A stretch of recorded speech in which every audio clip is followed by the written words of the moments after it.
ده الوقت المناسب علشان تخزنوا الصلصة تسهل عليكم زحمة رمضان.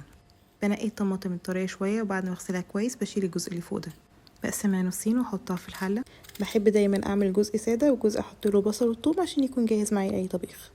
وده بقى سر اللون كله. بضيف شرايح بنجر مش كتير، بيقوي اللون، بيعلي الفايدة وبيأثرش على الطعم خالص.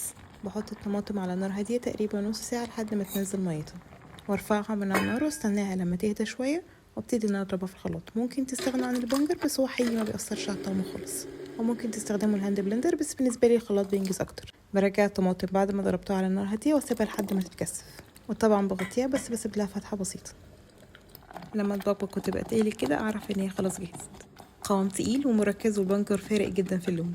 هجيب برطمانات ازاز بغطا نحاس، هغسلهم وانشفهم كويس قوي واتاكد ان مفيهمش اي ميه، وادخلهم الفرن يتعقموا. الصلصه سخنه والبرطمانات سخنه، هبتدي اعبي الصلصه. هحط البرطمانات في حله فيها ميه سخنه مغطيه تقريبا نص البرطمانات، واحطهم على نار هاديه يغلوا لمده نص ساعه. الطريقه دي ممكن تحفظوهم لحد سنه تقريبا بره التلاجة، او تستنوا لما الصلصه تهدى خالص وتحطهم في اكياس، كل كيس على قد طبقه تقريبا، وتحطهم في الفريزر. بحب اشيل كميه لاستخدام اسبوع او 10 ايام تقريبا في برطمانات ازاز في التلاجة.